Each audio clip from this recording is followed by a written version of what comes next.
He would have kept us waiting 20 minutes if he had to. He was doing this triple drop. Boom, boom, boom. And then I hear someone go, press play. Or the crowd slowly starting to turn. You're like,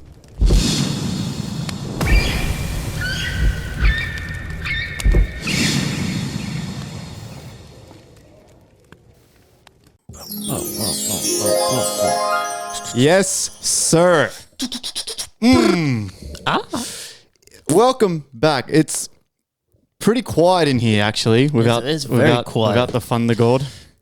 I must give it to him, man. He really knows how to keep the room he's got a big presence. chittering and chattering. Like I dead set feels so quiet. Oh, no, you could hear a fucking pin drop in here. So, as you guys should know, Tori and Thunder God are in Europe. And if you're looking on the YouTube, you can see on our camera is looking pretty stacked right now. Look at this. Here we go. What goes hand in hand with your gym bottle that you can record your sets with, a hydro grip, and the creatine from the Creatine Lab, two Australian companies. Look at this packaging real quick, man. Look at this shit. This shit looks great. Looks clean, man. So getting a zoom in right there on the YouTube. That shit looks mad. That was the first thing I noticed when these guys started following me. I looked at their page. I was like, creatine, this looks fucking cool. I've never seen like a blue packaging. But yes, we spoke about it last episode. They've arrived. And our good friends at the Creatine Lab have sent us 6 jars. Thank you. 6 jars of creatine. So who wants one? We're going to do a giveaway. More details on that maybe later in the week. I've officially tried some. I have to say my brain power is increased tenfold. It's like the pill from Limitless. My boners are harder. I run faster. I can jump higher. I'm just joking. But I did try some before I came here. I only just got them literally a couple hours ago. So good stuff, man. Very grateful. I'm thinking we're going to give one of these away. Okay. So we got 6 to give away. One's for me. We don't have 6 to give away. We have 6. We will give 1 away. We'll do something else with the rest of them. Maybe give more away. We'll see what we do with these. Very grateful to these guys. So obviously a prerequisite of whatever giveaway we do, we'll probably work that out today, right now. But obviously it's going to be to follow us on Instagram and follow the Creatine Lab. So if you want to win one of these jars, make sure you're following the 3 of us, the Creatine Lab, on Instagram, on TikTok, all that shit. Yes. Yeah, cool stuff. Go give them a follow, man. Thank you as always, man, for sending your stuff. Very, very happy to be going on a new journey with a new Australian business. And it just, it makes sense, you know, the gym bottle, the creatine. All we need now is the FireCast flavor. Steroids. Yeah, steroid company. You know, send us some roids. Preferably one that won't make my penis even smaller than what it is. Smelling salts. Okay, no, that's good. It's exciting stuff, man. It's good. This is great, man. Good work on you too, DZ. DZ 100%, I think, found both of these sponsors. So well, they found me, really. They both followed me, and then I just reached out. So see, it's about networking, man. It's about planting those seeds. Oh yeah. Yeah, so this is very exciting. I'm very happy. We will, I think, record some Hydro Grip style ads for the Creatine Lab. Oh yeah, there'll be some ads. Episodes. So we do apologize for the ads on the stuff, but guys, it's obviously we're a growing fucking business and podcast and growing content creators, so these things are going to happen. But give us another 5 years, the whole 4-hour episode is going to be just ads. It's not even going to be us talking. It's going to be just ads. 2 hours of ads. So you have all the stuff here in the back. You can see there on camera still, the bottle, the creatine. It's looking good, It's looking real good, man. That's looking good. It's looking real nice. Thank you to you guys, man. We love our Aussie businesses. We love our gym. We love all that shit. So thank you again, man. Sir. I'm very grateful. And they've been great, honestly. The Hydro Grip we've been working with for a while, and they've been so awesome. They're so easy to deal with and talk to. But doing the ads, they're very gracious. And these guys at the Creatine Lab, same thing, man. Very good. Yeah, so thanks, guys, man. So check them out. Links in bios for everything. Yeah, you never know. Some discount codes may be coming soon. But and guys. Someone's going to win one of these jars. Oh, yeah. One of you listening will win. And I feel like we're getting a lot of new listeners lately. Am I tripping? Have you looked at the stats or what? Because I feel like there's more new listeners, man.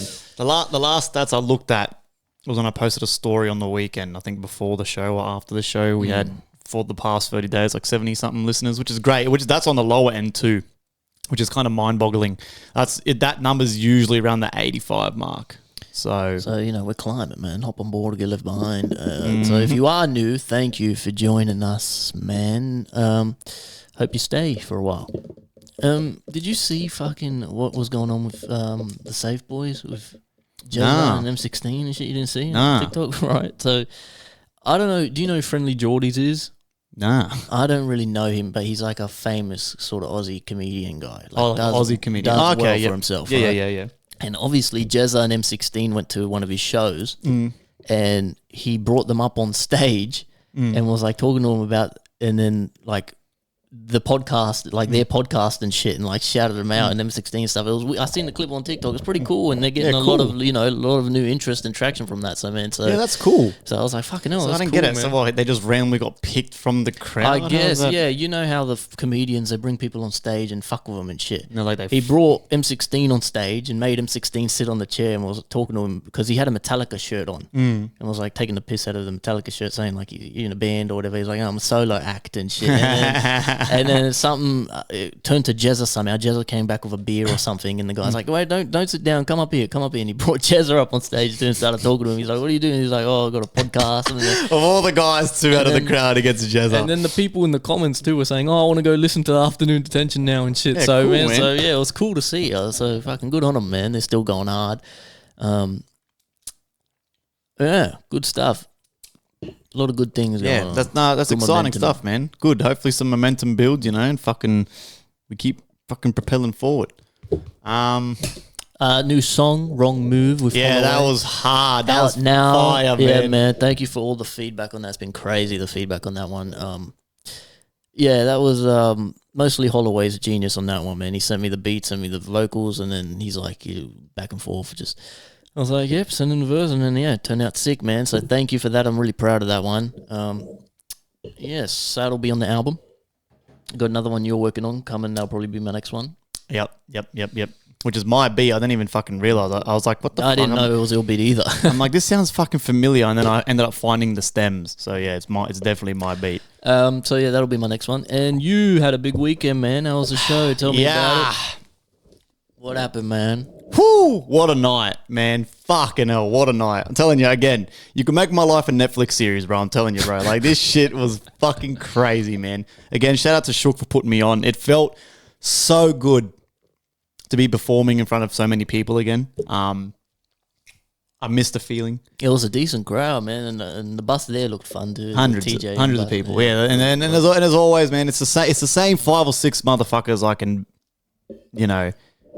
bank on being there. Yeah. And it's the same handful of people that I know are going to come run. Then it doesn't matter if I'm playing on a Thursday, a Sunday, a 20-minute set, a 4-hour set. I know they're going to be there, man. That's so it was homies, fun. Man. So it was fun, man. Yeah, I'm super grateful that Shook put me on. It was so fun. Going back to back again with No Side. I've known him for so long, and it was our first back to back. So we're well overdue. And yeah, the show, it was a great success. I mean, the start was fucking funny, right? Because literally like a movie, right? Get up there, Cyclops, the International, does his thing, yada, yada, yada. I go up there, shake his hand, like, yeah, bro, mad set, boom, boom, boom. I grab the mic and I'm like, yep, make some noise for Cyclops one more time, where everyone's cheering and everyone's fucking, coming together and chanting fucking Friendly Fire, No Side, having a mad time. And I see the crowd, right? There's heaps of motherfuckers. I'm like, fuck yeah. You get that thing in your belly. You're like, all right, this is sick, right? And then No Side just leans over in my ear and goes, hey, man, none of the cues are working. I'm like, no. So again, cue point when you're DJing, it's just on the DJ, you set it in record box. This is why preparation is so important. You prepare, you pick spots in your song that you set cue points. So when you load your song up on the deck, you hit the cue point and it automatically skips to that point in the song.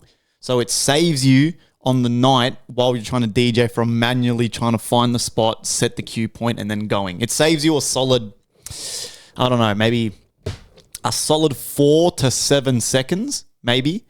And then times that by, if you're doing an hour set, by like 40 songs. So over the whole course of the night, it probably saves you a solid like close to 10 minutes, maybe 7 minutes. So the cue point, it loads the song up from that point No, so you load the song onto the deck and then you Yeah. click the cue point on the DJ deck and Yeah. it takes you to that point that you've set in Record Box. But what's the point? Is it So a the point moment is, in a song? Or? Yeah, so if you want to skip to the build up, you want to skip to a vocal that's part. what I'm saying. Yeah. Okay, yeah. Because when you DJ, you don't just play the song from the start. Exactly, Like a that's fucking what I'm goofy saying. cunt. You're trying to find cool parts in the song. Gotcha. So you do all that, right? And No Sight, he's been doing this for a long fucking time and he's good at what he does. So this guy started the set, he dropped 3 songs at once. Okay, which is not fucking easy to do. And second of all, you need cue points to do that because otherwise on the night you're never going to get it correct on the night, right? Without cue points. So he goes, bro, my cue points aren't working. So this fucker's up there with 3 DJ decks trying to find 3 different cue points on 3 different songs, right? And obviously, so we're not playing any music because he's quickly setting up. And I'm seeing, and then after about a minute in DJ time is like 20 minutes in real life, right? So after a minute, you see people's heads like kind of turning, like looking at each other, like, are these motherfuckers going to start the music? And I'm starting to get nervous, right? I'm just thinking in my head, bro, just play, hit play, press play. And that Tyson, cool, calm, collected, just he would have kept us waiting 20 minutes if he had to. He was doing this triple drop. Boom, boom, boom, and then I hear someone go, press play. Well, the crowd slowly starting to turn, like, oh shit. And then he just goes, doosh, and all the songs start playing and everyone's like, yeah! Like, it was fucking awesome. It's 3 songs playing at once. But I don't get it. If you're manually doing that, how do you hear the song? So that's in your headphones, right? Yeah. Well, but not the speakers. Yeah. So something else is playing in your headphones and you're finding that point. And then While something else is playing out to the crowd. Yeah, and then you take it off to hear what's playing to the crowd. But then if you're dropping 3 songs at once, how do you find 3 different cue points if you only got one set of headphones? Each channel has a button that you click. And you swap between the channels. So I can have all 4 channels playing in my headphones, but not to the crowd. There's buttons on the decks that do that. So you can hear 2 songs at once in your headphones. Okay. Yeah. You can hear fucking 3-4 songs at once. So that's probably, honestly, in my opinion, the hardest part about DJing is that. It's when you're in a nightclub, you got hundreds of eyes on you, it's loud as shit, and then to top it off, you've got your headphones. So that's why when you see me DJ, I always DJ like this. I've got my headphones on my head and I've got one on, one off. Yeah, a lot of people. So I can fuck around and then I can still hear kind of what's coming out to the crowd. And then when you need to focus, you put them on and check.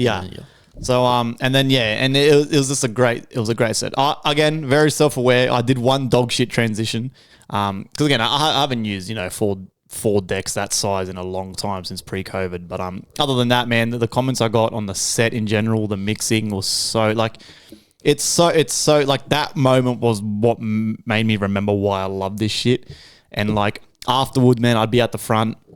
So many people were coming up to me, oh, Friendly Fire, man, that shit was sick. Whoever introducing themselves. It's just mad, bro. Like, did you play any of your music? Yeah. So I spoke to Mr. Meagley afterwards. He gives me like the little rundown and he's like, bro, that was sick. He goes, the amount of times when I was dropping songs, people were trying to look at the decks to see what the song was. And half the time it was one of my songs.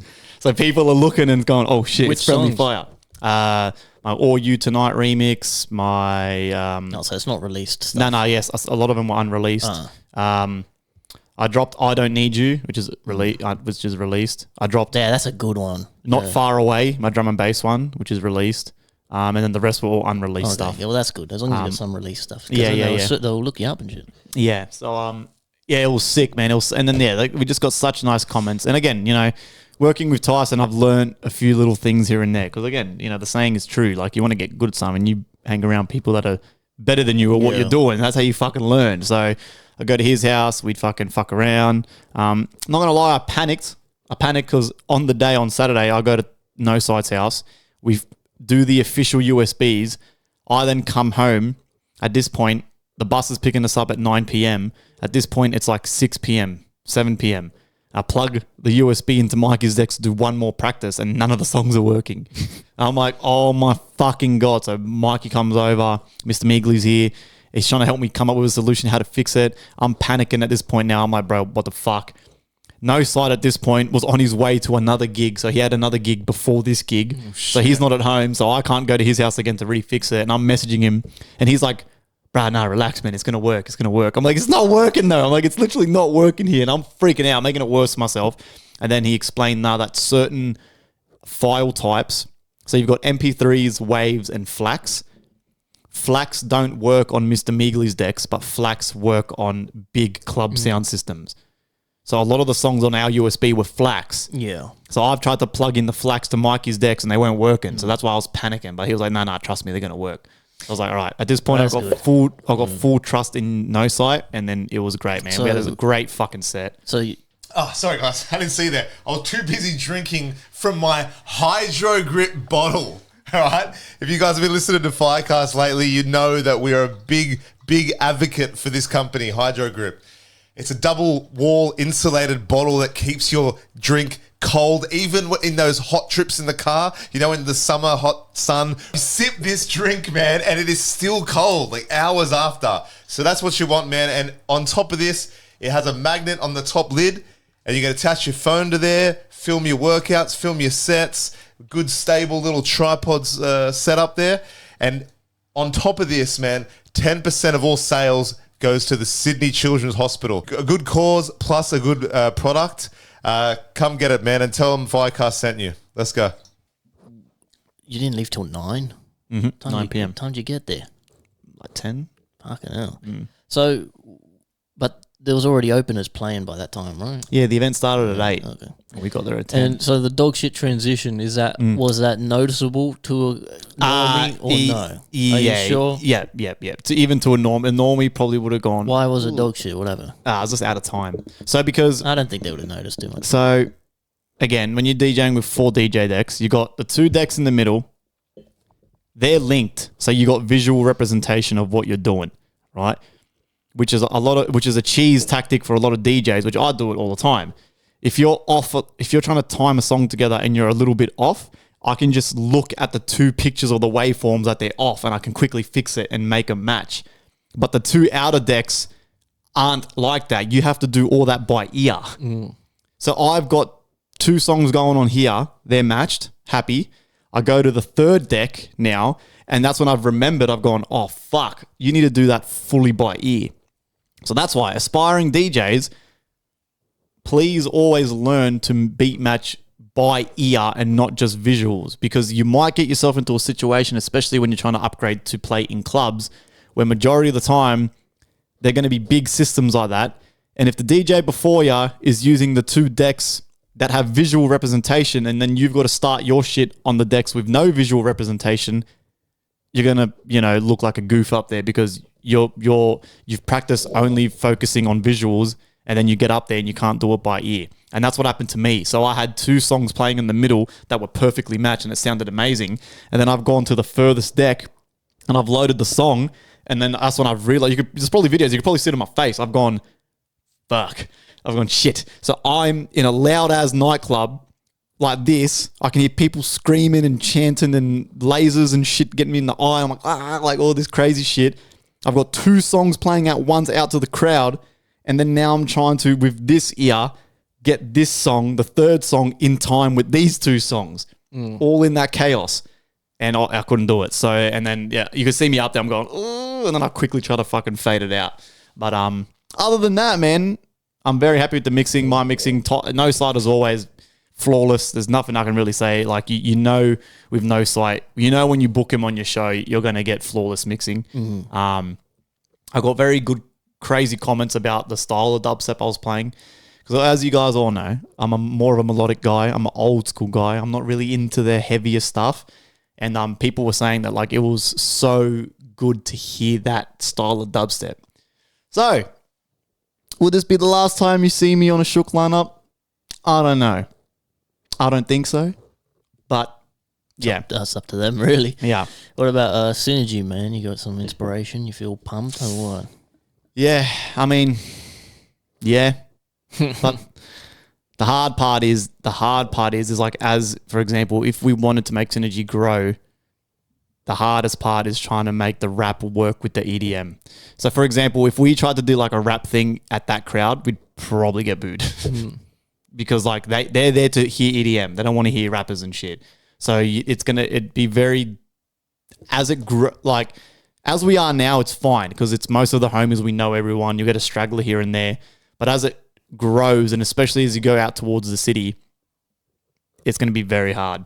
I've realized you need to either do a rap thing or a EDM thing. I think mixing them might be a bit more difficult. Well, not for me because I got EDM rap. Yeah, no. See, me and you are fine. Like I could get you up there and you do your verse, I can and do I a drop my set shit of just EDM Yeah. rap. So that's But yeah, if you do, I think it'll work, man. You have one hip hop opener, you have me and you, and then just EDM the rest of the night.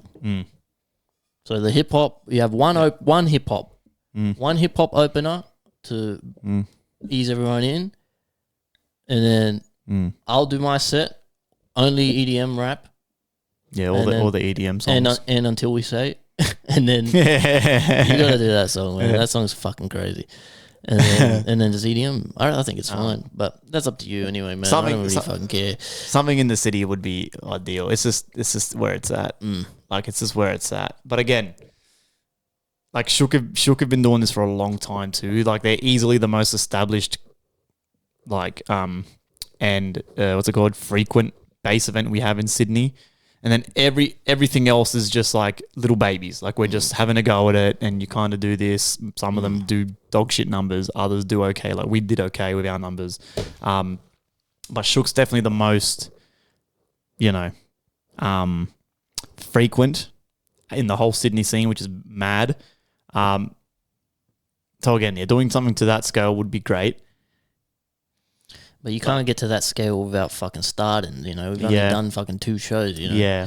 No, but it's all, like I said, it's all, location's the biggest issue. Yeah. Especially when you're starting out, it's location. Like they've got all the big club plugs, whereas we don't. Yeah. And even if we did, random Burdekin Hotel, random as event at Burdekin Hotel, everyone's gonna be like, what the fuck? I'm not going to that. Like, you know what I mean? Like it's very, very, very difficult. It's a grind for sure. We could do it, but yeah, I don't know. We'll see.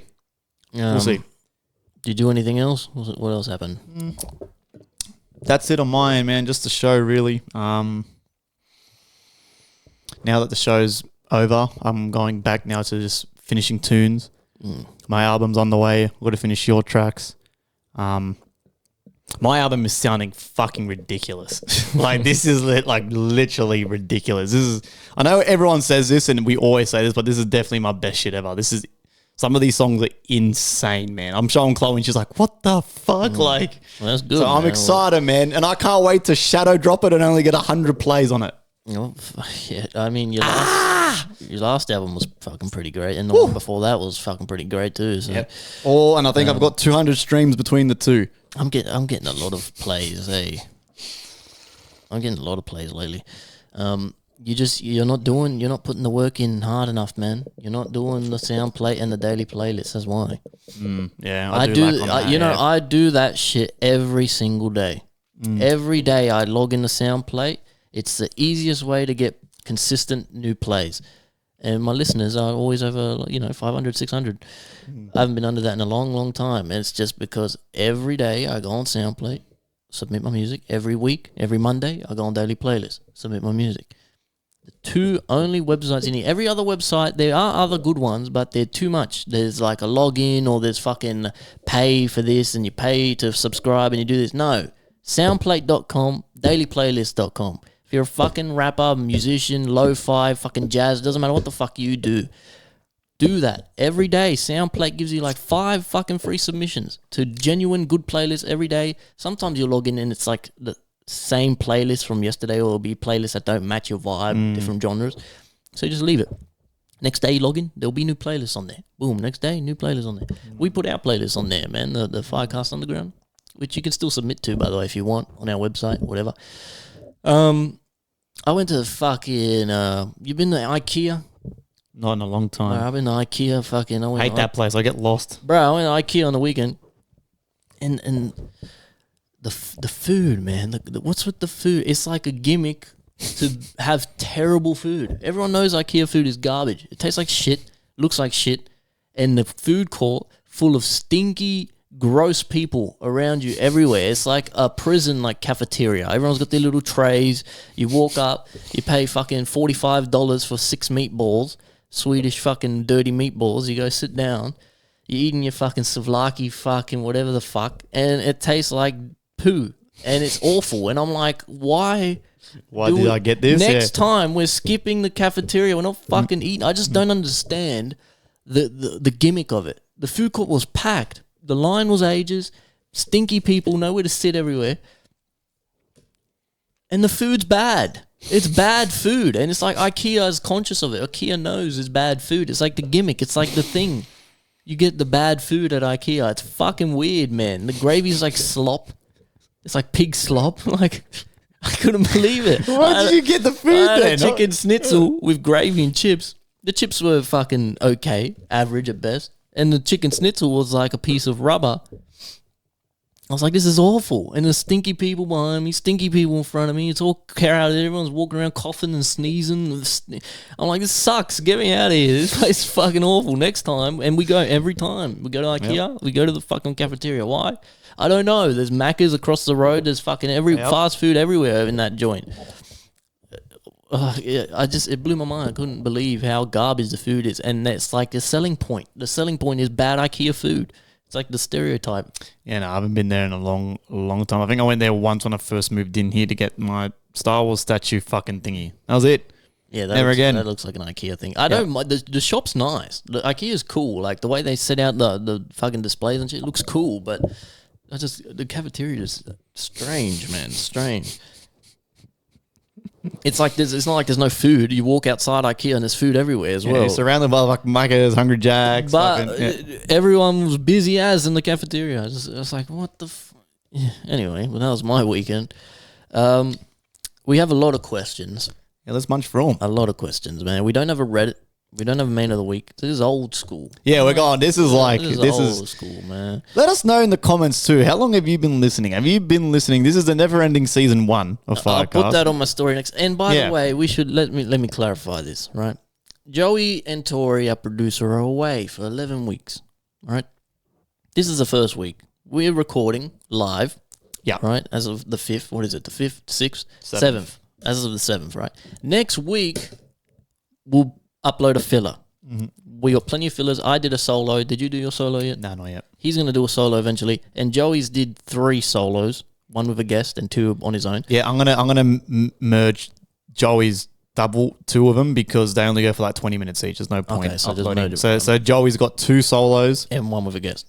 No, he's got 2 solos. Okay. No, sorry. No, you're right. 1 solo, 1 with a guest. I got a DZ solo. solo. You'll do a solo. Me solo. Okay, and starting next week, we'll upload a special. And a fucking filler. And this works out, right? Because I calculated this is episode 56. Yeah. Right? 56 live, 57 filler, 58 live, 59 filler, and then 60 special. We'll record. And I got an idea for a special. We'll go old school. I'll just get some Chinese fucking snacks and shit. We'll just munch them. Like the good old days, man. Like old times. I've actually got a few people that have reached out to me too, saying that we'll try to get some guests. because we're down to that. There's a few people keen to come on. I've also been talking to a guest. He's keen to come on. I'll keep that as a little surprise for now. But hint, he is a DJ, so it should be very fun. So hopefully that happens. I can tee that up for when it's not one of the solos. And before the special. Let's read some questions, right? I wanted, in the celebrating of the great set that we did and the good night, I told this guy to upload, ask anything to do with DJing, production. Yeah, we didn't get many of those questions. You fucking pussies. We got 1 of those questions, which we'll get to, but... Dirty dogs. Fuck it, we answer it now. That was on my Instagram. Zexa says, do you get an adrenaline rush while performing? Oh, yeah, man. Fuck yeah. I'm telling you, man, like, you know how people say, I don't want the fame. Fuck the fame. Like, give it to me, man. I fucking want that shit. I want to leave my house and have 100 people fucking trying to take photos of me and shit. I want little kids to be waiting in the freezing cold for me to come so I can ignore them and not take photos with them. I want all that shit. Give it to me, man. I love it. I fucking love it. That's what I'm saying. I grabbed the mic and I looked out in the crowd and I seen that many people. I was like, fuck yeah. Like, it just, I don't know. It makes me... I don't know. I really, really do like thriving in that environment, which is weird. A lot of people are the opposite, but yeah. Yeah, I think you get some kind of, obviously you get excited, man. You're feeding off the energy of hundreds of people. Yeah. It's natural. You got to channel that and put it into your performance. We got a lot of these, man. I'm just filtering through some decent ones. This one says, are we having Holloway back on the pod? Yeah. He lives pretty far away now. Yeah, he's also fucking an hour and a half away. Yeah, he's Central Coast, man. So, and we record on a Wednesday. It'd have to be a weekend. It's hard with these people, but whenever he's always welcome, man. Has Joey lost his passport yet? We don't know. He might have lost his phone too. Yeah, who knows, man? Who fucking knows? Pray for fun to God, man. What is the most important aspect you have learnt in life, and do you use it to advance yourself? Yeah. Most important aspect in life is to always remember, right, that no one gives a fuck about you. Yeah, that's a good one. Whether it's your music, whether it's your business idea, whether it's your fucking podcast, your TikToks, your fucking day job, none of us give a fuck, right? I don't care what you're doing, just like you don't care what I'm fucking doing. So the second I learnt that, and I only learnt that with like literally 2 years ago, or if that, when I really, I'm talking, everyone says that, I don't care what people say. I don't care what people think of me. No, right? Stop lying. You do. You fucking do. Until you don't. But the moment that I literally sat down, and with my music especially, I sat there and I went, bro, I said, you know what? I said, I don't care about this shit anymore. Because I know no one cares. I'm getting fucking 20 plays a song.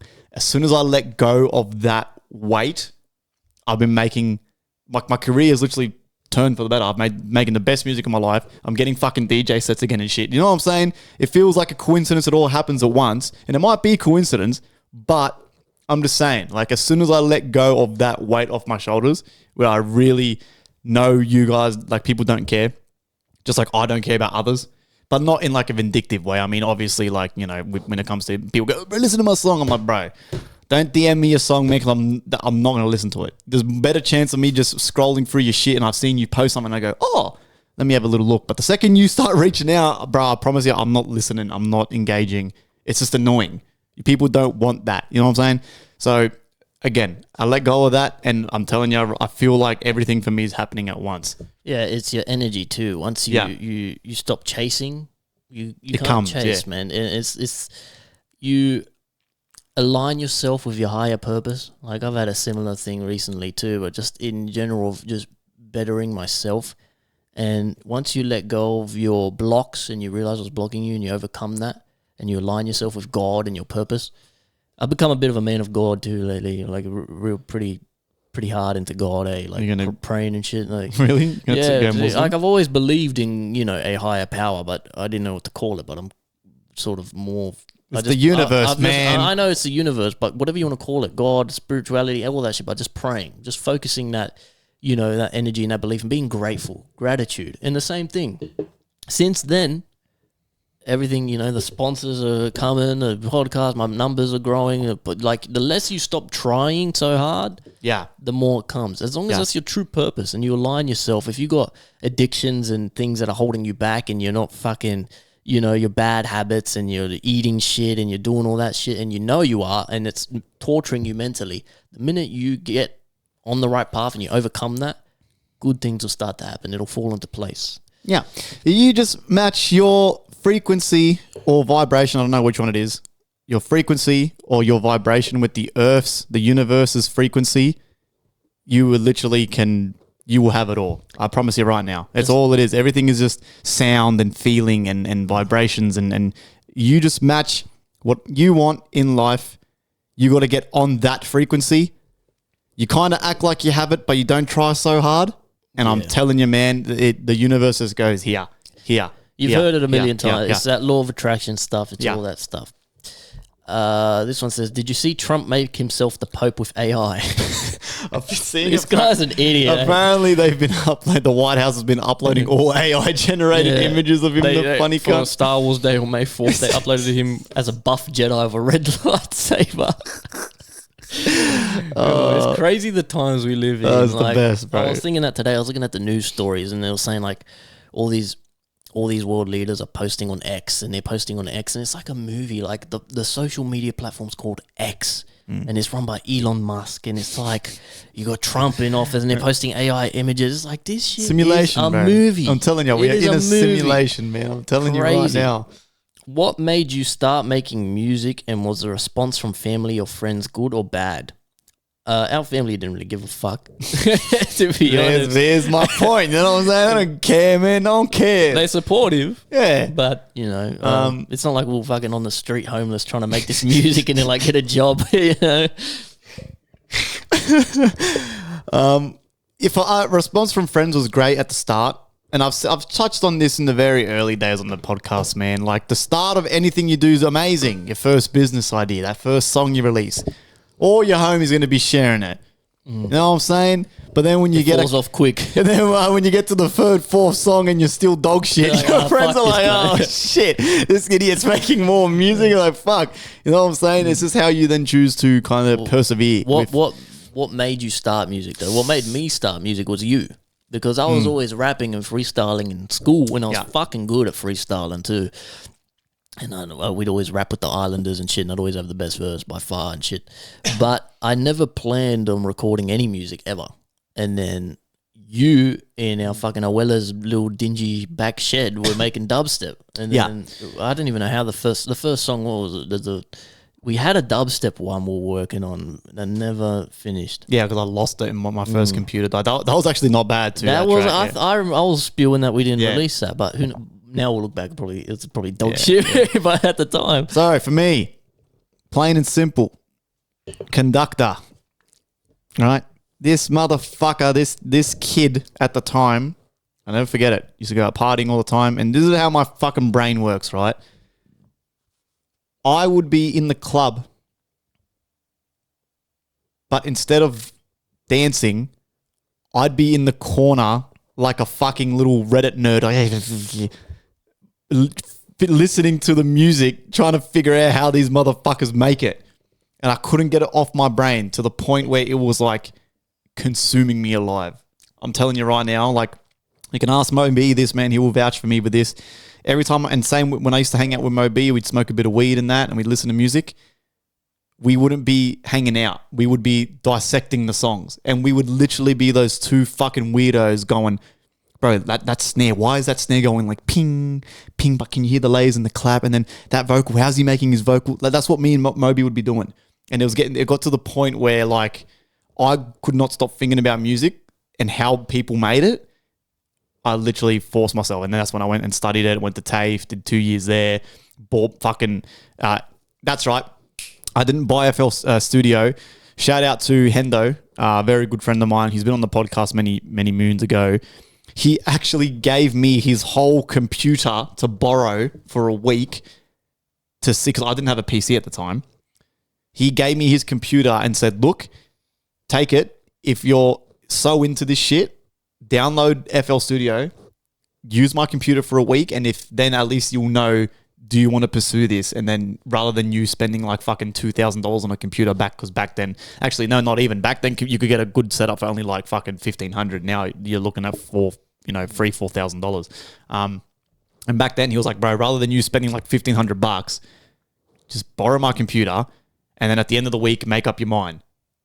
And I remember that week, bro, I'm pretty sure I did nothing but sat staring at FL going beep, beep, boop, beep, boop, beep, beep. And I was addicted. That's how you know what you're meant to be doing too. Shit like that, when you look in hindsight and stuff like that shows you the path you're meant to be on. And when you align yourself with that, it's the same thing with us with the rapping and the dub. I would have never recorded, never touched the mic if you weren't already doing the music. You know what I mean? And that's just how it progresses. And that Hendo giving you, like, that's so odd. Like, that's God pushing you in the right direction. And, you align yourself with that. Clearly, we're meant to be doing this. Once we get our shit together, things start to happen, And it's like, you seen those the videos of XQC trying to make beats? In his ass. Everyone's roasting him in the comments. That's so funny, man. I think he's actually gotten half decent now. He's gotten better, but it's just funny, like... Yeah.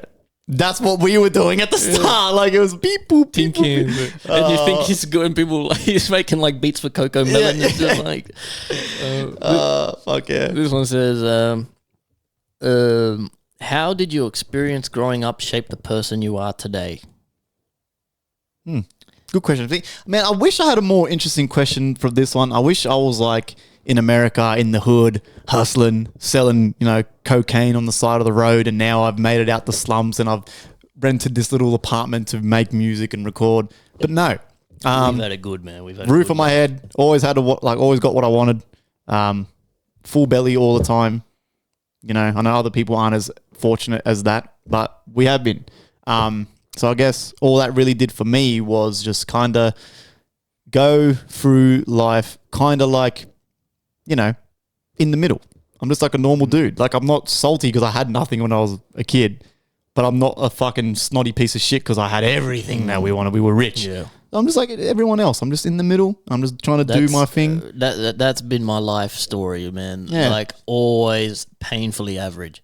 Average at sports, average in school. I wasn't fucking super good looking. I wasn't good with the girls. I didn't struggle to make friends, but I didn't not have any friends. I could make friends easily. I was just in the middle the whole way, in the middle the whole way. You know what I mean? Just not super popular, not unpopular, not this, not that, not good at fucking class work, but not bad either. Just painfully in the middle. And like, I've always felt that. And so the only thing I've really been good at is rapping. The only thing that I'll back myself 100%, and every time I don't make music for a while and I get back to writing, like when I wrote, I think when I wrote Cane Corso, I hadn't written in a while, and I came back and I start writing, and I always go to Rose, like, fuck, I'm good at this. I'm fucking cracked at rapping. Like, I'm fucking, it's that one thing, that's that one thing I got. I can't really say I'm very good at it much else. You were decent at sports and stuff. Oh, yeah. I was a little bit different to you. Not good at video games. I wasn't that great at video games. Very average at everything. I was good at video games, good at sports. I was good with the ladies. I was very popular in school. But again, that is just, me, you listen to how I talk. Like, I've always been a bit of a, over eccentric kind of dude, kind of borderline homosexual. We're very like eccentric and shit. I'm kind of flirting on that line. I'm just super OTT sometimes, but that's why the music shit for me too is just, I'm telling you, man, like, you listen to my music, bro, I promise you, man, that's my brain. I'll sit down and it's the weirdest fucking shit, but I somehow make it work. That's my brain. It's flow state. It's just project that shit. This one says, what's the best piece of advice you've ever been given? We get asked this one a few times, but I think it changes every time. The best piece of advice? I don't know the best piece of advice. It's hard to even recall. Like, it's just that stuff we were saying before, like, just not giving a fuck and just, just focusing on yourself, not comparing to others. But it's not a specific piece of advice someone has sat me down and given me, Yeah, I don't know. We talk about it all the time. This one says, what is the best thing about being a dad?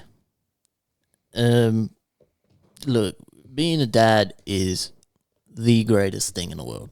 Like, it's cliche and you hear everyone say it, and it's hard, very hard, but it is the most amazing, beautiful thing ever, man. Like, especially having a daughter, like, I don't know if I said this on the pod, but Rose and I, through the whole pregnancy, we never found out the gender. And we waited until she was born to find out if it was a girl or boy. And if you're trying for a kid or you're thinking about, I can't recommend enough doing that. Just having one surprise birth, it was such an incredible feeling because we were sort of leaning towards wanting a girl, but we were kind of convincing ourselves it was going to be a boy because, you don't want to get your hopes up or whatever.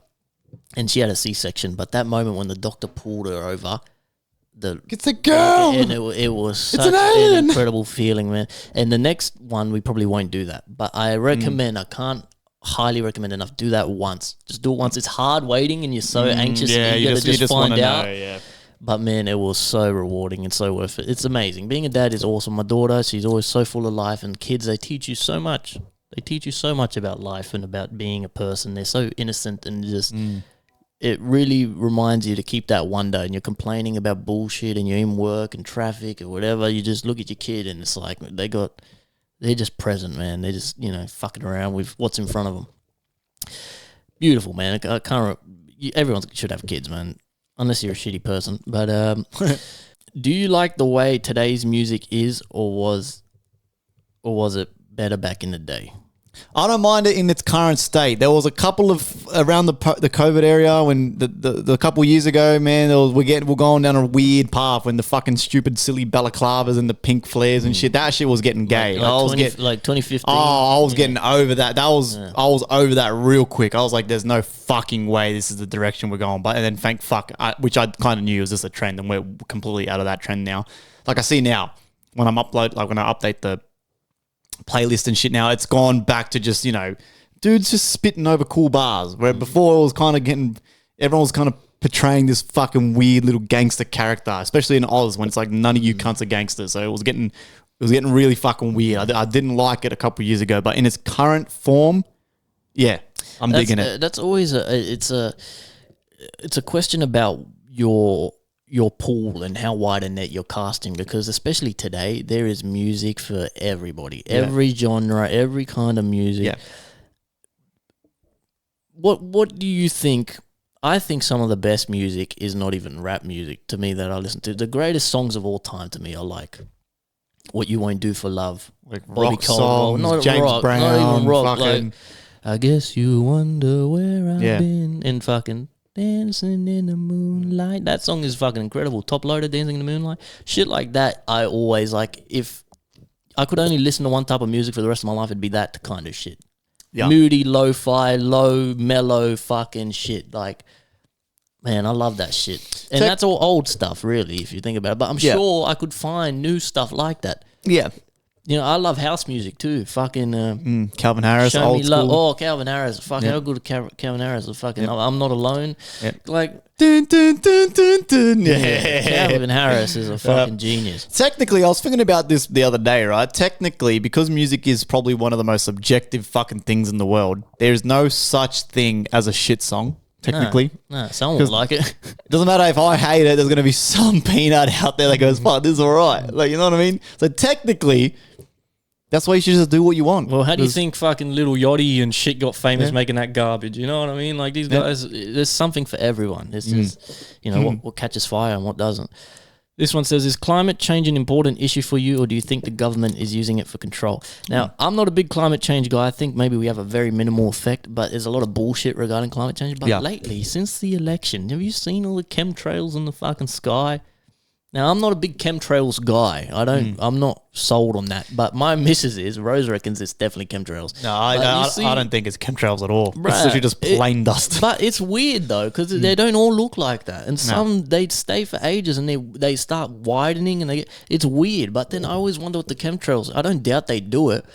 But my question is why? Yeah, what are they possibly spending government funding on fueling a plane and making us gay? Something out of Are they making the people gay? Are they making us trans? Are they changing the clouds, the weather? I want to know that about the chemtrails. Exactly. I don't doubt it. I'm open-minded. But I asked Rose that and she's like, I don't know, maybe. See, no one knows. Everyone goes on about the chemtrails, but no one knows what they're doing. But I don't doubt it though. But like, because you think, what is it then?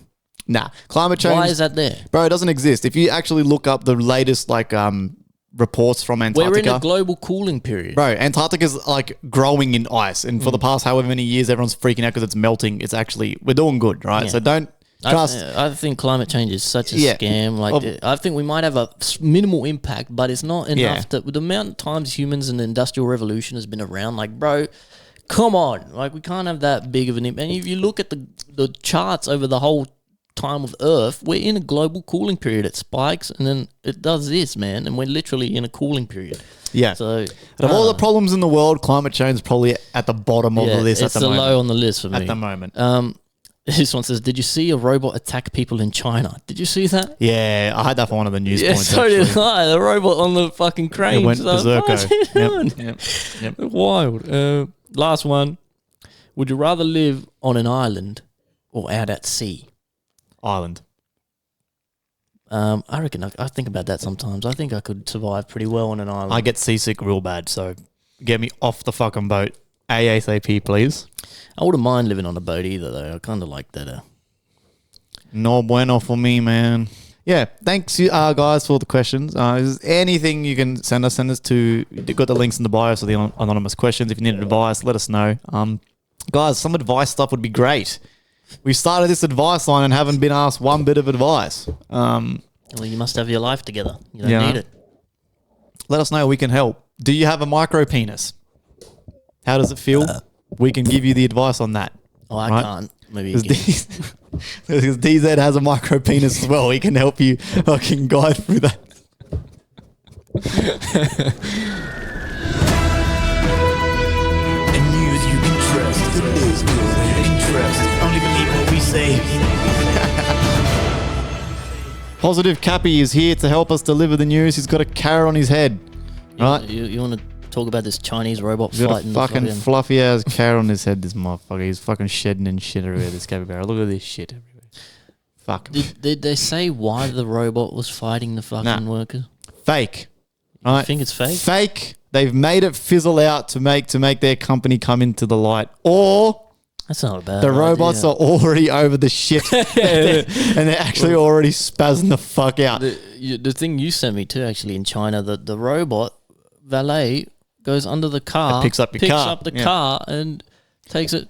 Bro, I told you this shit happens quick. In 5 years, it's going to be fucking technology everywhere. It's going to be Black Mirror. People keep saying, oh, we got 20 years at least. 20. Nah, bro. I'm telling you, it's just quick. I was in that boat, but now I definitely agree with you. It's exponential. It's happening very quick.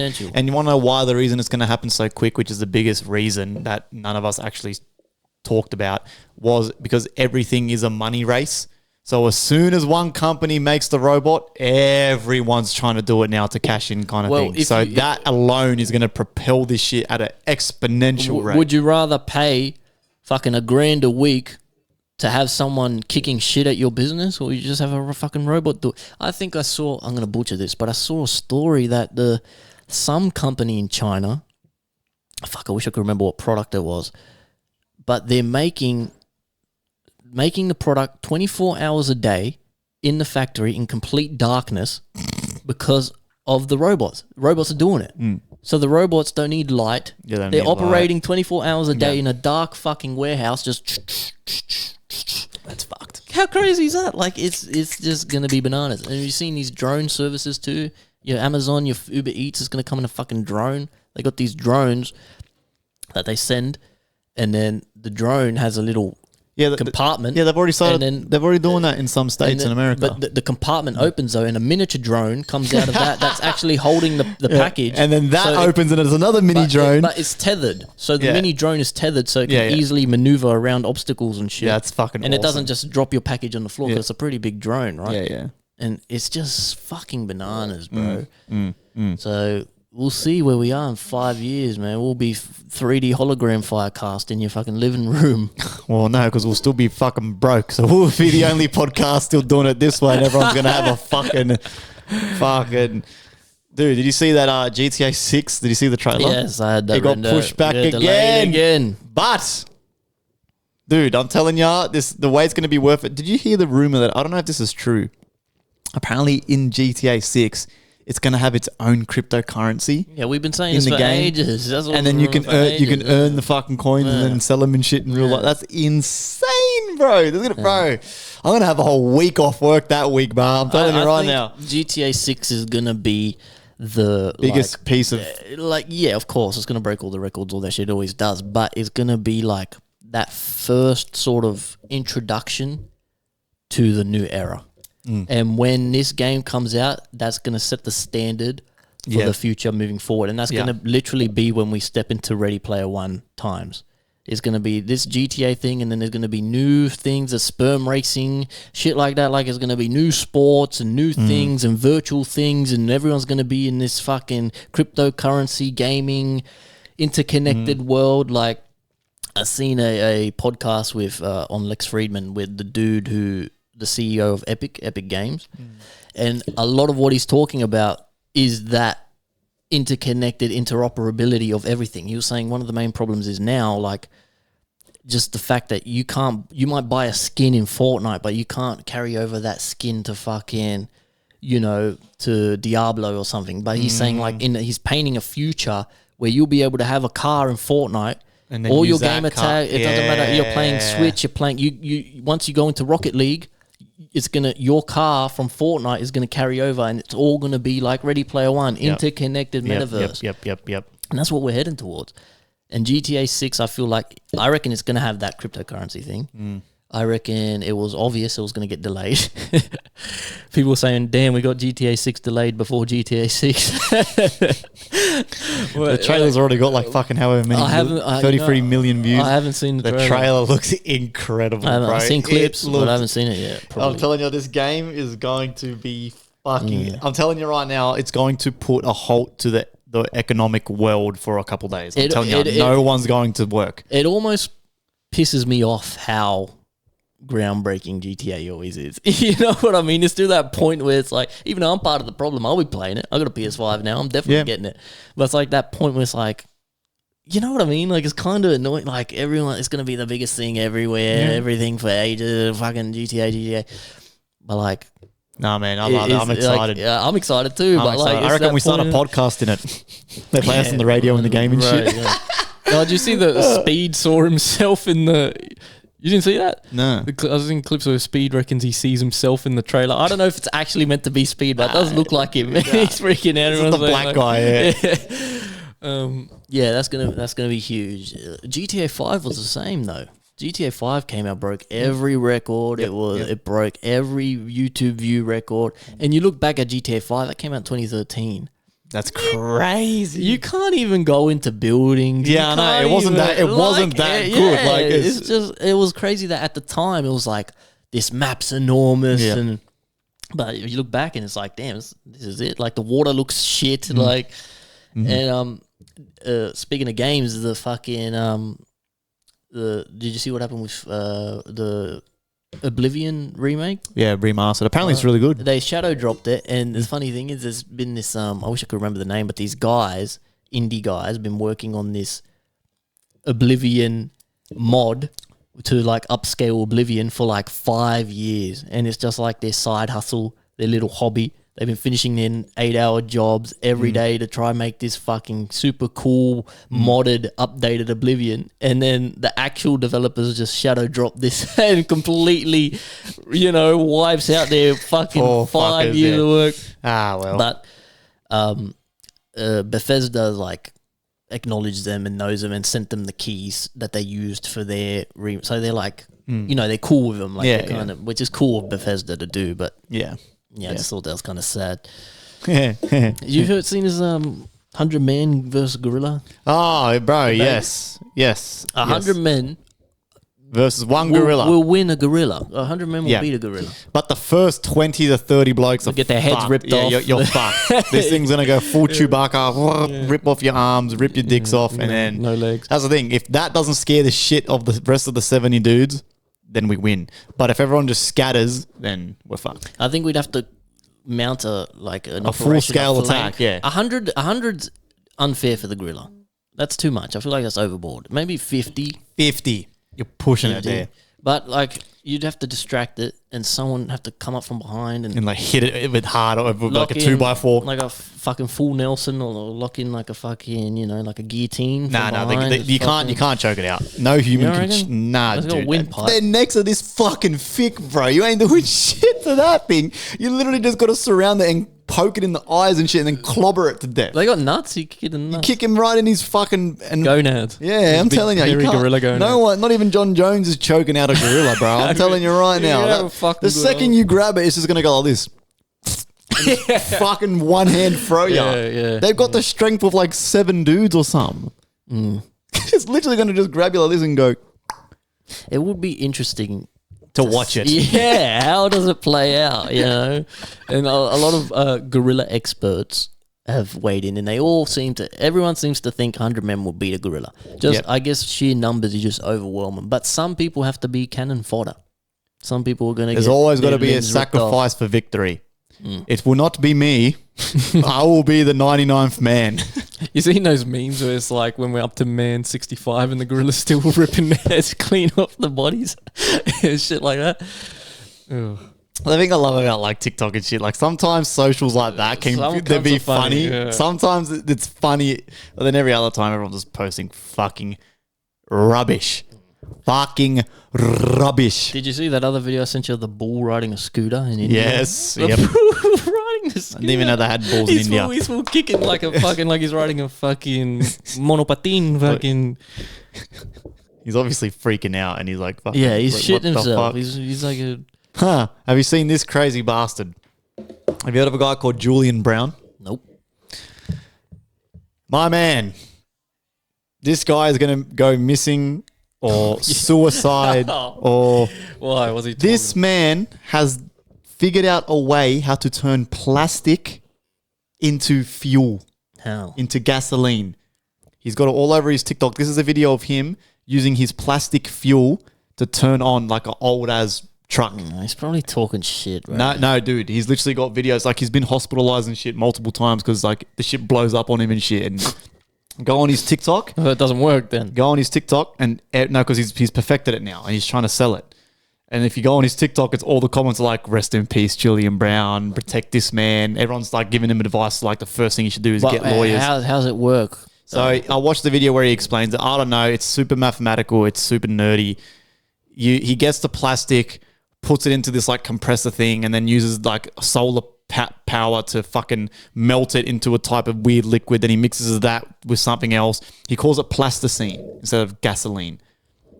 And this is like 100% legit, bro. And he's posted it all over his socials and shit. I don't know how long he's been posting for, but I've seen videos now where he's like perfected it and he's actually showing how he's doing it. And everyone's like, bruh, this guy needs to be fucking careful, bro, because he's found a way to power shit essentially for free. So it's just, you get your recycling from the tip, your bottles, instead of now taking it to the tip or putting them in little bags and throwing them in your yellow bin, you fucking chuck that in your fucking plasticine machine, turn it into fucking fuel, you chuck it in your car, no more paying for fuel, and your rubbish is getting put to good use. So he's putting it in cars? Like, Bro, he puts the liquid in cars as like... It's fuel. He's turning plastic into fuel for cars, not diesel, as in petrol. Petrol cars. So if I threw it in my car right now, the car would... Your car would run, yes. Yes. And he was explaining in a video how... So I may have butchered... See, this might be, again, some butchering tonight because we don't have Tori here. But again, you can just look this guy up. It's all public knowledge. Julian Brown on TikTok. Now, I don't know if he's already at that stage where he's using solar panel. No, so he was saying he's now got some type of engine, right? And he's using solar panels to power the engine to turn it on so he doesn't have to plug it into anything. As long as he's got sun, it's going to power the engine, and then he's putting his plasticine, his plastic recyclables into this engine for fuel, and now it's a constant thing of power now. As long as he's got sun and plastic bottles. It's solar power then.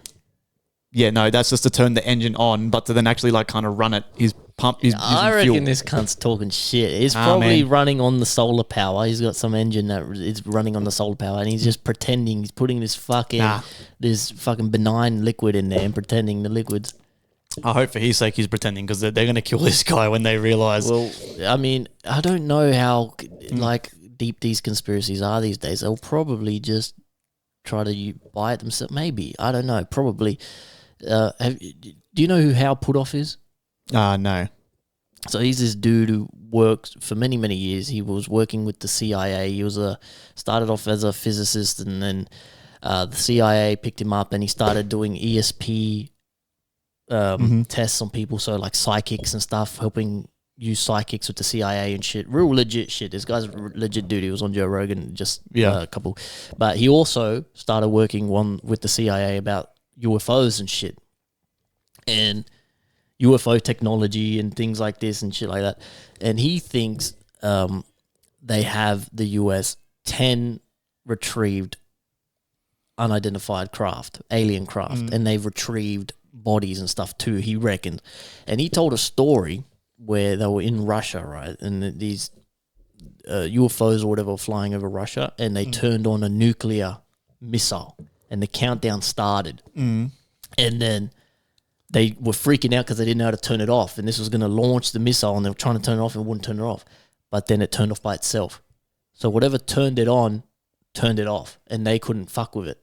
And he says The aliens are either showing us that if you try to do nuclear war, we could just stop it, so stop fucking around, or that they're coming to invade us and they want to make sure they can stop our weapons. You know what I mean? Man, that's cat. I believe the plasticine dude over that's that. what I'm man. saying. That is rubbish, bro. That's what I'm saying. Like, if this stuff is real, this alien stuff, and this is a That legit is dude. insane. This is a legit dude, Yeah. and he has a lot more stories and crazy shit. But if that's true, and they've retrieved craft and they back engineered craft, supposedly they would have some kind of alternate fuel or gravity propulsion element 115 way of running and powering these craft, because they're not running on fucking diesel. Yeah. You know what I mean? So this stuff does exist. The government would probably already have it. Yeah. So they would probably already have a method of using plastic. 100%. Or whatever they use. If this random guy is legit, right, and he's some random American who's been working on this for years in his fucking backyard, right, and he actually has figured this out and it's taken him however long to do it, the government probably already have engines that run on just water, engines that run out of fucking plastic recyclables. But we all seem to forget that money makes this fucking baby planet turn, baby. We need money. The money in the recycling industry, the money in the fuel game, the money in the fucking engine game. Or as soon as one dies out, everything around falls like dominoes. Every business needs another business to keep going. Does that make sense? I don't think there's such thing as a business that can just thrive completely on its own. Fuel companies, right? I work at a fuel company. What do we need? We need export-import businesses that are exporting fuel in and out of the country so then we can get the fuel and then resell the fuel. Without those guys, we have to then figure out how to make fuel ourselves, and we're not doing that. You know what I'm saying? So we need those companies. And then we need guys who run trucks that need fuel so we can sell them fuel. You know what I'm saying? But as things evolve and change, and if this were legit and it does progress, there will be companies that change from that fuel to plastic, and they build their company on. And I saw something on Shark Tank where this guy had a car that was powered by air, and he was showing the car powered by air, and he made a deal on Shark Tank. Yeah. And no one knows what happened. What happened? He's Where's dead. this company? Yep. Where's this car? He made a deal on Shark Tank. What's happened since? It was a legit car powered by air. I saw it just the other day. The air was propelling the car. It could go like fucking 60 miles an hour or some shit. You think aliens are real? I don't know. I don't think so, bro. You don't think there's UFOs? Nah. Man, listen, bro. Like, I used to hate, I'm telling you, I've said it 100 times now. I used to hate this theory, but I'm telling you, Simulation? we're in a simulation, bro. Like, this is all cap. Like, why would an alien, right, fly over Russia, turn on a nuke for 3 seconds? Yeah, and I mean, come on, that's hazy, man. that story. That is fucking Have you bro. heard of Mount Zeal in Australia? Apparently, this is a UFO hotspot, and this guy reckons that's where a base is. And the CIA, they also think there's bases under the water. Yeah, man. Like, Australia is apparently a hotspot for UFOs. yeah, and aliens. bro. Yeah, like I said, I don't like to admit it, but I look at shit, right, and things are just happening so Perfectly and bizarre. perfectly in timeline with human existence that we have to fucking be in some sort of video game or something, because, like, you know what I'm saying? Like, but we had the monkey cavemen back in the day, and then they went in there with the Romans, and they discovered concrete, and they made the first paths and horse carriages, and now we've got cars, and horse and carriages turned into cars, and then back then they talk about flying cars, and now we're at that point now where cars are going to start flying. You know what I'm saying? I look at stuff like Elon Musk and Trump and all this stuff, and it is like a movie. It is the stuff that happens is literally, you know that saying, truth is stranger than fiction? Yes. Truth is stranger than fucking fiction, man. Literally. And everything that we talk about, Star Trek, all that stuff, it comes to fruition. Like Back to the Future, they got these fucking gadgets and shit that ends up being legit. How we're going to be living? We're going to be living in Star Wars with C-3POs walking around and shit. It's just fucking bizarre. So I don't doubt we're in a simulation either. And you just look at the way we're going. We will eventually make a Ready Player One, make a simulation, make this shit that is indistinguishable from real life. Yep. How do we know that hasn't already happened? Yeah, how do we not know we're in one right now? That's the point. Like, it's inevitable that it will happen. How do we know it hasn't already? I'm actually a fat Pakistani kid with a headset on right now in my room in the middle of Pakistan. Well, you seen that Pakistan India stuff getting? Yeah, they're getting serious over there, baby. But you know, they've had official war multiple times. They did it in 1997 or 98. They did it in 2006. They did it in fucking 2013 or something. They've literally gone to war multiple times. Yeah. And it's the same story that happens. A terrorist attack happens in India. They blame the other one, yeah. They attack, then other countries come in and settle the tensions. Yeah. Happens like clockwork every time. I didn't know that they had officially gone to war. And the wars have been very short. It was like 1997 to 98 and then like 2006. So it didn't even last a year. Yeah. Yeah. But and then now you're going to see people on socials, free Pakistan, free India. You know what I'm saying, bro? It's all fucking... It's just funny that every time people say the same things. World War III's coming. Yeah. World War III's coming. Well, they also did it in 2006. They also did it in the 90s. They also did it in the 60s. They also did it in the 70s. So it's like... It's that boy who cried wolf thing every time. You just got to educate yourself, really. How many of these people saying World War III in the comments even know that they've gone to war multiple times? Yeah. I didn't know that until recently. So, yeah, I mean, I used to be that person that was crying World War III and this shit used to scare me, piss me off, make me upset. Now I just don't care. Don't worry about things you can't control. We get drop a nuke on me right now. Do it. What am I going to do? I can't stop that. You know, you're only responsible for what's in front of you. We will never see nuclear warfare. I don't think so. Ever. I don't think so. Like I said, why? Politicians and all that, they only care about money. They don't care about you. They don't care about fucking India or Pakistan. They don't care about Russia or North Korea. They don't care. They only care about going home to their fucking fancy cars and their suits and their fucking all the prostitutes and the drugs that they do. It's all they fucking care about, right? Once you guys, again, get that in your head that this world revolves around fucking money. Hate to admit it, and I know a lot of you guys can't comprehend that. Once you, again, realize that, you'll be a lot happier. You won't be so scared about all this crazy shit you see on the news when you realize that it's all just one big facade. It's all one big money laundering fucking Ponzi scheme. The world is a stage. I'm telling you, bro, the world is a fucking big money globe, and everyone's involved except us. We're all the brokes. We're all the brokies. That's what they want us to do, to be scared and confused while they all make money and they all go, hectic. You know what I'm saying? I think people, don't be an idiot. People just have People freak out, man. They have a thin scope, like people just aren't educated and they're worrying about stuff they shouldn't be worrying about. You know, you just got to focus on yourself. Forget what everyone else is doing. Forget what the news is saying. Forget all that shit. Just do you. I got one more point. Did you hear about this family in Spain? This is crazy, right? The police in Spain recently freed 3 kids from a home that they've been in lockdown, COVID lockdown since 2021, because the parents have had some pandemic syndrome. It's a German dude and an American woman as the parents. They had these 3 kids in Spain and they were locked in the house. When they found the kids, they had 3 masks on. Their house is covered in trash, littered everywhere. They weren't emaciated, so they were well fed and stuff, but the kids were so skittish and scared. And when they freed them, they were amazed by the outside world. The kids were fascinated by the grass. And one kid was freaking out over a snail. They had been in COVID lockdown since 2021 because the parents. How old were the kids though? They were like primary school age, I think, like 7, 6, around there.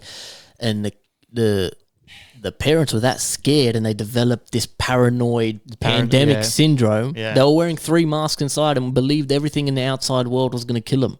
What the fuck, bro? How crazy is that? And that's all because the government locked everyone away and they freaked out. These cunts, they tortured their kids because they were scared of the outside world.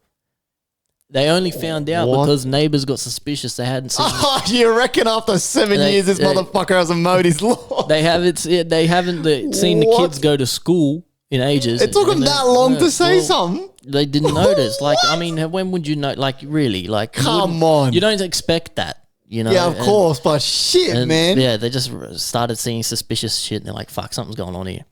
Nah, I don't talk to my fucking neighbours that often, but I was starting to get suspicious when my neighbour had gone on holiday for they were gone for like 10 months and I started I was mowing the motherfuckers' lawns and shit for him. I'm going, hold on a second, I'm popping my head over the fence. I don't know if the parents were leaving the house. Maybe I think the parents might have been doing shit like that. There's no fucking way, bro. What the fuck? How crazy is that, though? Dumbass. So this guy's going out. Everyone's acting completely normal, but he's still like freaking out and shit. Like, that guy's weird. You see that? Here at the shops, you see these old cunts wearing the mask. They still wear masks. Yeah. Oh my Sad, bro. That's all these people that crazy. have got their 12 booster shot, and they're still getting boosters. These cunts.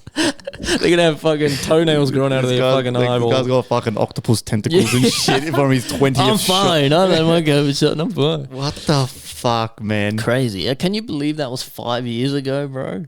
How quick this time I'm goes. telling you, man, I had a fucking hoot during COVID, bro. Warzone just come out. Among New Us. World. Oh, yeah, man. Everyone's Bro, playing Among Us. give me any excuse to not go to work for a couple of weeks so I can just play games and make We're music. doing the Firecast virtually. We're getting drinking at home. and shit. Yeah, and we're getting blind too. Yeah, at I home. vomited, yeah.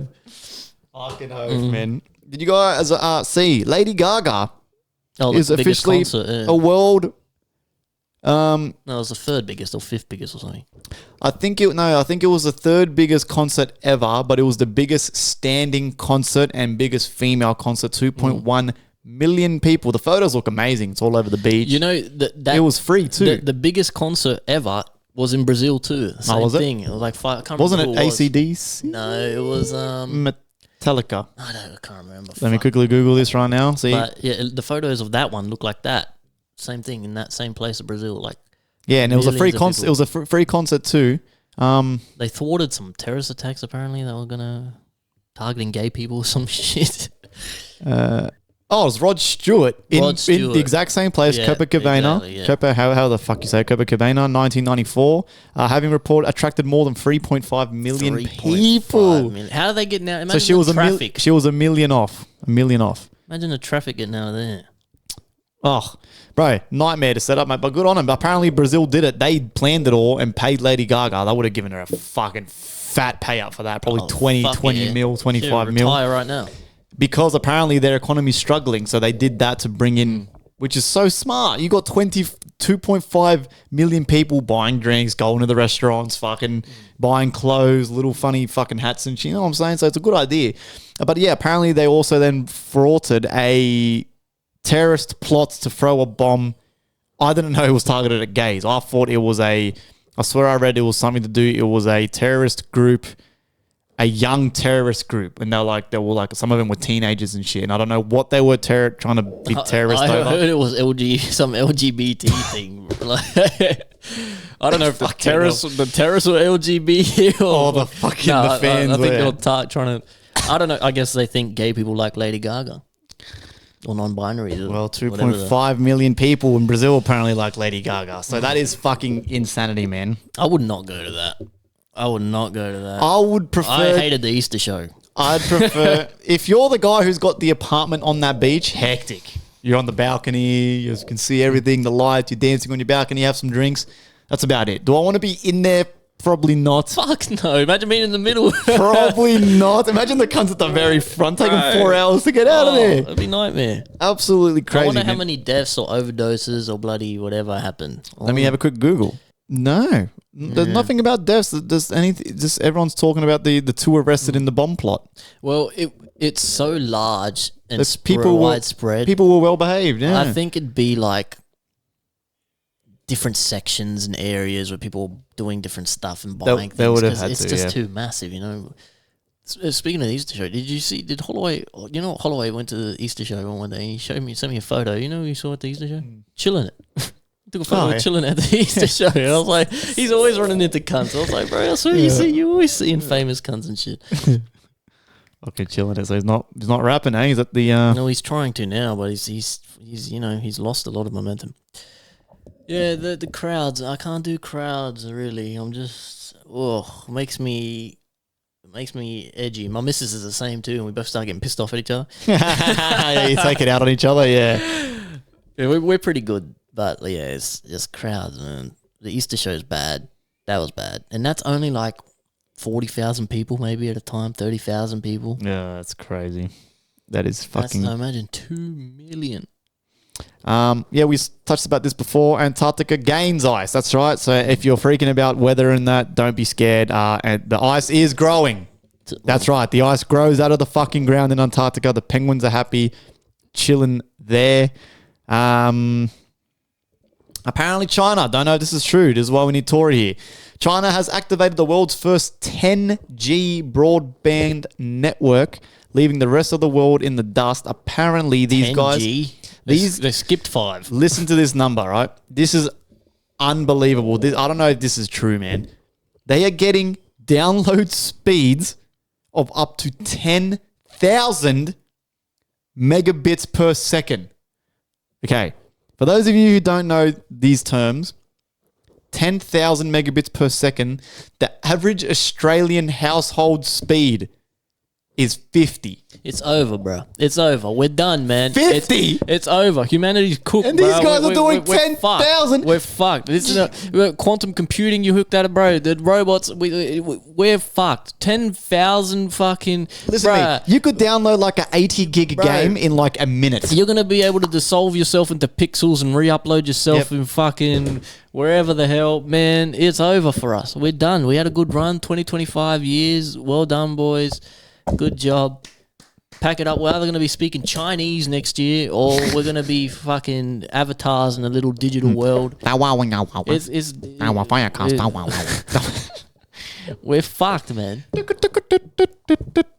going to be the new intro in a couple years' Did you see time. these motherfuckers slowing the Earth's rotation or something? With all the shit they're pumping in the air, their water dams and shit. It's insane, man. Good on them, man. Power to them, bro. Keep building cool shit because then it makes the West kind of go, fuck, we need to do something They're cool. going to devour us, bro. It's over. China, we'll be right, man. bro. Xi Jinping's a good guy. The media, I'm telling you, the media makes him out to be bad, just like they did with Putin. They're fine. Right, all they're doing is fucking fattening their pockets with all these crazy fucking. I don't know if Putin's good. He's all right, man. He's all right. I don't even know if these people are real. See what I mean? Go outside and touch grass. Grass is real. I've never met fucking Albanese or Peter Dutton. I've never seen them in the flesh. How do we know they're even real people? They could be digital fucking. Yeah. Who knows, man? All this stuff is bullshit. It means nothing. The election was crazy too because I see on TikTok, obviously nowhere near as bad as America, but people on socials are like actually like arguing with each other over who should have won. And they're stupid. They don't know anything. You don't know. You don't know. You got Aiden from bloody fucking from Richmond arguing online. This cunt's never fucking seen a bit of politics in his fucking life. He doesn't know shit, but he thinks The cunts are fucking sparky. this guy should have won because he's seen one clip on TikTok that resonated with him that fucking Peter Dutton said or Albanese said. It's all fucking garbage, man. It's all bullshit. You don't know shit. I don't know shit. No one knows shit. Just focus on what's in front of you. Look in front of you. Look at the grass. Look at the birds. Look at the trees, man. You go outside, I've been fucking mesmerized with these sunsets and the clouds, and you see the birds flying. Every night and every afternoon, the ducks fly to the same place. Every afternoon at the same time, all these ducks start flying in a V formation. I don't know where they're going. They clock off. They're coming back home or something. Where are they going? I don't know. Where are the ducks going? Where do they go? Why are they doing this? But Well, they do it just come back from voting. every afternoon. You don't know. No matter what happened in your day, what happened in life, doesn't matter who dropped the bomb on who did this, what politician won. The ducks always fly home in the afternoon. The trees still sway in the wind. Doesn't matter what the fuck's going on. That's how you got to live your life, unbothered, immovable. You know, that shit just blows my mind. And you look at the stars, like, what? The stars? This shit is crazy. So fuck Peter Dutton, fuck Albanese, fuck all these cunts. Fuck all this shit, man. No one knows anything. Speaking as what we were speaking about just quickly, I've got a little fact here. Back to GTA 6. GTA 6 has taken longer to develop and cost more than it took to build the Burj Khalifa. I saw that. Tallest building in the world. Burj Khalifa cost $1.5 billion and took 6 years to build. GTA 6 is already at an estimated $2 billion to make. There's no and way. 13 years of production. $2 billion? There's no way, bro. $2 billion? Well, think of employee wages for one over 13 years. So that alone, then not... $2 billion fucking dollars on a game, bro. These motherfuckers are going to be the richest people in the world when that thing drops. I'm not going to lie, though, but then there's another guy basically who went on a rant where he was basically saying, bro, no game in the world is worth 13-year wait. But I don't know, man. I just got this feeling this game is really going to set a very... I'm not going to say unrealistic bar, because then eventually, the gaming studios are going to have no choice but to kind of match or get close. I just generally think It's going to be groundbreaking. I generally think this is going to be the first game ever created where no matter, you can look at any single building in this fucking game and you're going to be able to walk into it and there's going to be NPCs. You're going to be able to grab shit out of it. Like, I'm telling you. Well, if the game if the game can't do that, then 13-year wait wasn't worth it. It's going to be like that, I feel like. And it's going to be, I'm telling you, remember what we were saying about Fortnite, how you can categorize things into BF and AF after Fortnite and before Fortnite, kind of catalysts that change gaming? This is the next catalyst. It's going to be GTA 6, and from then on, everything that comes out after that is going to be a different era. It's going to be cryptocurrency incorporated. It's going to be metaverse style integration. That's going to be the life after GTA 6. I guarantee you. And when the PS6 comes out, which is crazy, the PS5's already overdue, which is crazy to think about.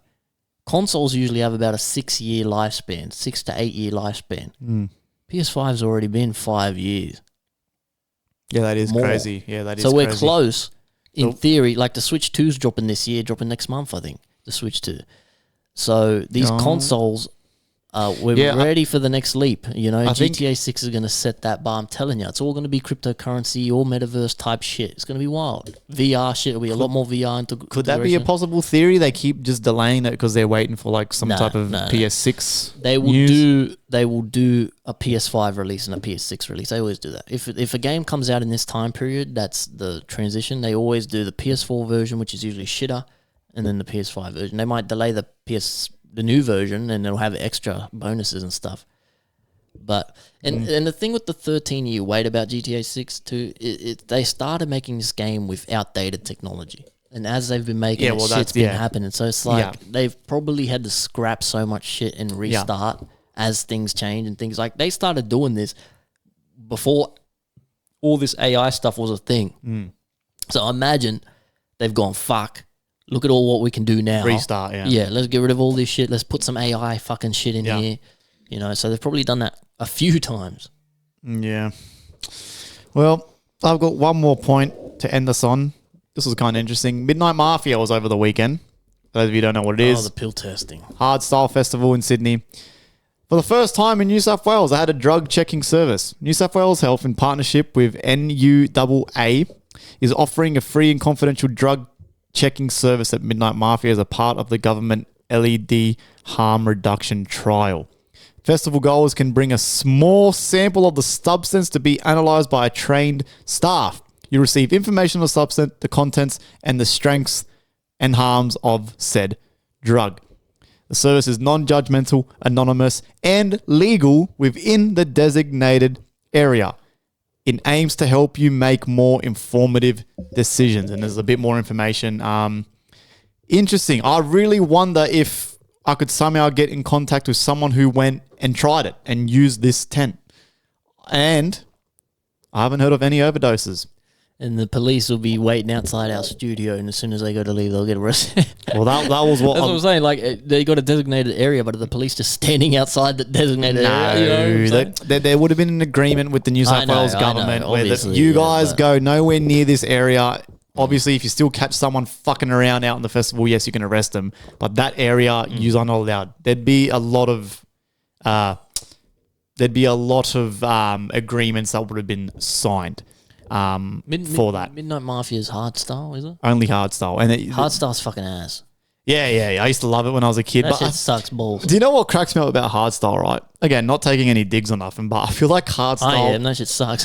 I feel like hardstyle is everyone's first EDM genre, and then you kind of grow up and leave hardstyle behind, but then some people just don't get over it and they just stick to hardstyle. And they're 36 years old, shirtless with the sunglasses at the festival, fucking hacking in the middle of it. Me and all my friends started with hardstyle, but now obviously we've, moved on to drum and bass and glitch hop and all that cool shit. That stuff's nice. Drum and bass, dubstep, glitch hop, all that shit, fucking... Especially drum and bass, man. It's like, but hardstyle is just fucking awful.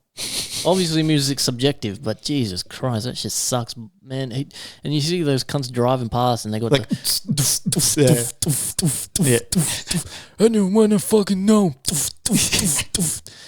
Oh God, You'd go hard on a hard style I song, don't but know anything worse.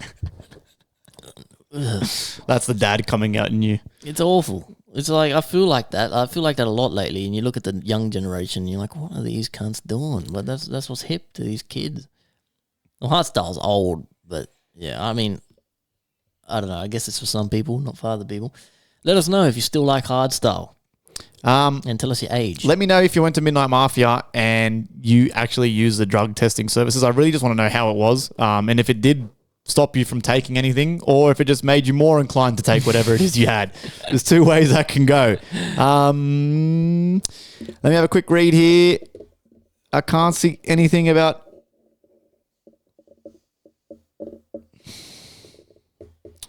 It was on the weekend. This weekend passed. The same night as the set. I can't see any reports of overdoses, which is pretty good because usually at these things, especially in Sydney, someone always dies. Maybe not. Maybe this time the drug testing's actually working, man. Well, fuck, I guess that's it, eh? I guess so. I've got nothing else, man. Yeah, me neither, man. It's been a big week in news. What's Trumpy boy been up to? He's Trumpy Wumpy, man. He's making AI pictures. yeah.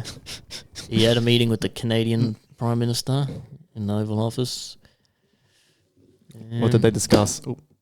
Canada becoming the 51st state. Oh, God. Shit like that. And I don't know. Trump talks a lot of shit. He's troll, man. He's an internet troll. So, like, half the shit he says he doesn't really mean, you know.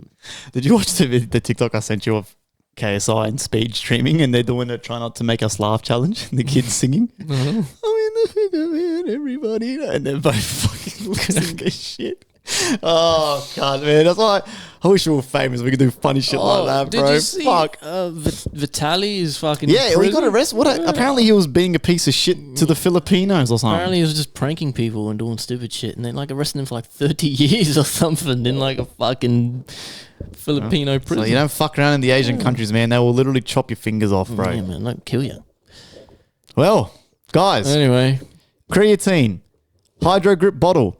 Links in the description. If you buy something, let them know you come from We the will FireCast. be doing a giveaway. Okay, I'll stay tuned to our Instagram. Stay tuned to the podcast. We will be giving one of these away. Make sure you're following the Creatine Lab, dz.tjm on Instagram, friendlyfire.tjm on Instagram, because that will be part of the requirements.